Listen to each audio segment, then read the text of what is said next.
is our laundry done? Ning, where are my clothes, Ning? On the bed. Wash. Oh, my clothes! You sleep in my clothes. I just wash. You find a place that you can lie down. That's my clean clothes, my dear. Let your daddy just Oi. wash. My clothes is just clean and you are in the top of it.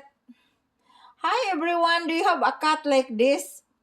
You just wash your clothes and there he is lying in the top of your clean clothes.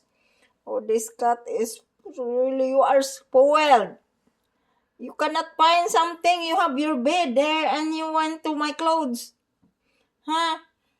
There's Oi. the whole bed here with the Why you in the top of my clean clothes? This is my clothes. Oh my gosh, it's clean. And you are in the top of my skirt. Why you are in the top of my skirt? I just washed my clothes. Oi, you find a place that you can lie down on.